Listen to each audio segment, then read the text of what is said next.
30 जुलाई 1930 को हजारों fans Montevideo यूरुग्वाई में दुनिया का सबसे पहला फाइनल फीफा वर्ल्ड कप देख रहे थे, जिस चैंपियनशिप में 13 मुल्क पार्टिसिपेट करते हैं और आखिरकार अर्जेंटीना को 4-2 के स्कोर से उसका पड़ोसी हरा देता है। उस दिन पहली मर्तबा यूरुग्वाई टीम ने फीफा के मेन ट्रॉफी को हासिल किया था हिस्टोरी में। वैसे अभी आप हिंदी इन्फो टीवी पर मौजूद हैं, तो चैनल को सब्सक्राइब और वीडियो को लाइक करके मजे से देखें वीडियो को एंड तक। इस ट्रॉफी को शुरुआती तौर पर विक्टोरी का नाम दिया गया था और इसे यूनान की किसी मूर्ति के शक्ल पर बनाया गया था, जिसे लोग नाइकी के नाम से जानते हैं। इसकी लंबाई 14 इंच की होती है और नाइकी अपने सर के ऊपर कप को पकड़ी हुई है। इसे पहली मर्तबा फर्स्ट वर्ल्ड कप के लिए मोंटेवीडियो यूरुग्वाई में लेकर जाया जाता है, एक विदेशी इटालियन पैसेंजर एयरक्राफ्ट पर। कई सालों बाद इस ट्रॉफी का नाम बदलकर जोलिस रख दिया जाता है।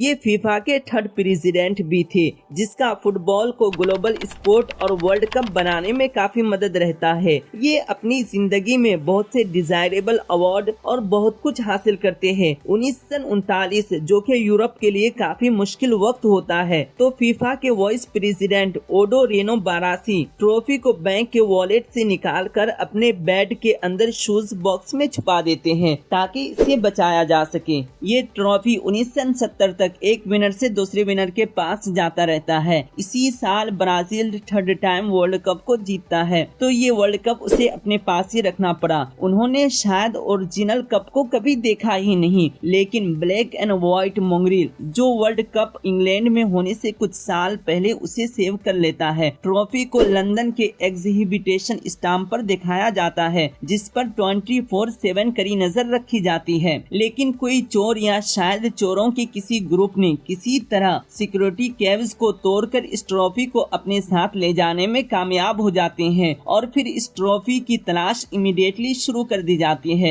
लेकिन चोर इस ट्रॉफी के बदले में एक भारी रकम की मांग करता है, मगर इन चोरों को ढूंढ कर गिरफ्तार कर लिया जाता है। लेकिन कप इनके पास नहीं होता है और यहीं से पिकल एक्शन में आता है। चोरी के एक हफ्ते बाद मंगा अपने मालिक के साथ मॉर्निंग वॉक कर रहा था। उसने साउथ लंदन में अपने घर के गार्डन के किनारे पेपर में लिपटी हुई कोई चीज नोटिस करता है। पिकल अपने मालिक डेविड कार्बिट को उसके करीब ले जाता है। पहले तो वो इस बारे में बहुत केयरफुल था, क्योंकि उसे लगा कि इसमें कोई खतरनाक चीज हो सकता है। लेकिन डेविड जैसे ही अखबार को खोलता है तो उसे महसूस होता है कि ये वर्ल्ड कप का ट्रॉफी है। पहले तो वो कंफर्म करता है कि क्या ये वाकई में रियल ट्रॉफी है। पिकल्स इमीडिएटली एक सेलिब्रिटी बन जाता है और दुनिया के बहुत से न्यूज़पेपर में अपनी पहचान बनाता है। इसके ऑनर को आज के दिन का $1 लाख से ज्यादा का इनाम दिया जाता है।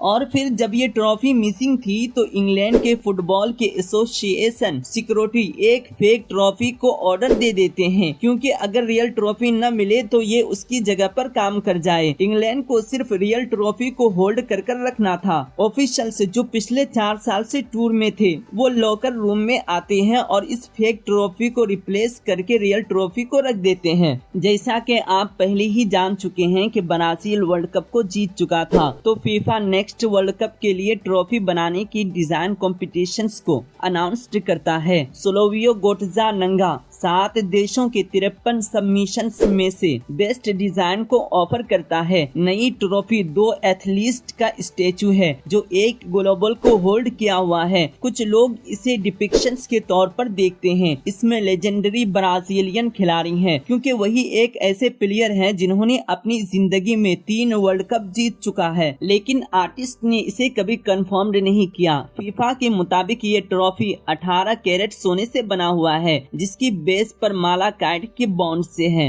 नोटिंघम यूनिवर्सिटी में काम करने वाले एक केमिस्ट दावा करते हैं कि ये सॉलिड गोल्ड से नहीं बनाया जा सकता।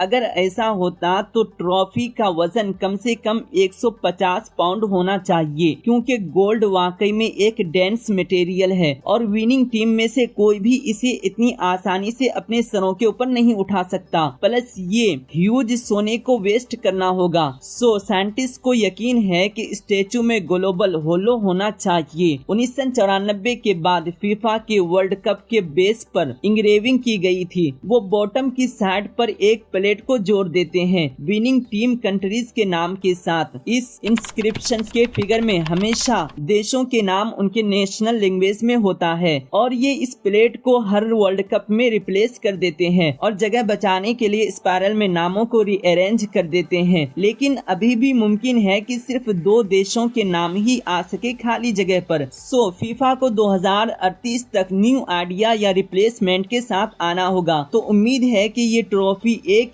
विनिंग टीम से दूसरे विनिंग टीम तक ज्यादा सफर कर सके। अब चैंपियनशिप को ब्रॉन्ज रेप्लिका मिलता है जो गोल्ड प्लेट का होता है और वो इसे अपने पास रख भी सकते हैं। Original award Zurich Switzerland FIFA world football museum में है और इसे सिर्फ फीफा वर्ल्ड कप के दौरान ही निकाला जाता है और अब तक इस वर्ल्ड कप का 100वां एनिवर्सरी है, पर ये अगले वर्ल्ड कप फाइनल ड्रॉ में भी शामिल है और इस ट्रॉफी को फर्स्ट एंड फाइनल मैच में देखा जा सकता है। ट्रॉफी को हवा में उठाने का ट्रेडिशन स्वीडन में 1958 के वर्ल्ड कप में शुरू किया गया था। एक फोटोग्राफर ब्राजीलियन टीम से बेटर व्यू के लिए ऐसा करने को कहते हैं। तब से हर चैंपियनशिप के कप्तान ने ऐसा ही किया, क्योंकि विनिंग टीम न सिर्फ डिजायर ट्रॉफी को घर लाते हैं बल्कि एक अच्छी रकम का बोनस भी साथ लेकर आती है। अब तक Brazil, Germany, Italy, Argentina, France, यूरुग्वाई, England और स्पेन ने कप को जीता है, प्लस 2 ओरिजिनल कप्स हैं। इसलिए कम से कम लगभग 10 ट्रॉफी होनी चाहिए और दुनिया में ऑफिशियल रेप्लिका भी ठीक है। वेल दोस्तों, खुद फीफा भी आपको ये नहीं बता सकता जो ब्राजील में 1983 में हुआ था। उस वक्त ब्राजील फुटबॉल कॉन्फेडरेशन की एक सच्ची जासूसी कहानी की वजह से पहले ओरिजिनल जोलिस रामे ट्रॉफी को अपने ऑफिस में दिखाता है। जैसा कि आप जानते हैं कि सबसे ज्यादा विक्टोरीज हासिल करना ब्राजीलियन का फ्यूचर अवार्ड था। एक दिन दिसंबर शाम को चोरों के एक ग्रुप ने किसी तरह सिक्योरिटी को चकमा देकर बुलेट प्रूफ शीशे को तोड़कर ट्रॉफी को साथ ले जाता है, लेकिन चोरों को इसमें कोई दिलचस्पी नहीं थी क्योंकि वो तो सिर्फ रियल थिंग के लिए आए थे। और फिर ट्रॉफी की तलाश शुरू हो जाती है। Rio de Janeiro state bank trophy को सेफ रिटर्न लाने पर भारी रकम की पेश करता है। ब्राजीलियन फुटबॉल कॉन्फेडरेशन नेशन से एड्रेस होते हुए कहते हैं कि कप की मटेरियल वर्थ से इसकी स्पिरिचुअल वैल्यू कहीं गुना ज्यादा है, लेकिन इनकी ये अपील बेकार साबित होती है और इस ट्रॉफी को कभी किसी ने नहीं देखा। द मोस्ट पॉपुलर वर्जन ये है कि किसी ने इसे पिघला दिया या फिर किसी कलेक्टर के बेसमेंट में या फिर किसी बेड के नीचे शूज बॉक्स में छुपा दिया गया हो या फिर शायद पिकल से मिलने के बाद इसे फुटबॉल एसोसिएशन ने इंग्लैंड में ही छोड़ दिया और फिर ट्रॉफी को जॉर्ज बर्ड नाम के एक ज्वेलर को दे दिया गया जिसने इस ट्रॉफी के फेक कॉपी बनाई थी। इंग्लैंड टीम ने 4 साल बाद इस फेक ट्रॉफी को पब्लिक के सामने लहराती है, लेकिन यही वक्त था कि फीफा के पास ट्रॉफी वापस जाए। लेकिन मुमकिन है कि फीफा को रियल ट्रॉफी मिला ही ना हो, फेक ट्रॉफी को दे दिया गया हो और रियल थिंग बर्ज के बेड के अंदर पड़ा हो और उसके गुजर जाने के सालों बाद उसकी फैमिली इसे नीलाम कर देती है और फिर फीफा को इसे $380,000 में इसे खरीदना पड़ता है और फिर फीफा इसे ज्वेलर के पास लेकर जाता है ये देखने के लिए कि जो ट्रॉफी उसने खरीदी है वो रियल है या फेक, और फिर ज्वेलर बताता है कि ये फेक है। अब यहाँ फीफा को एक भारी नुकसान और मायूसी का सामना करना पड़ता है।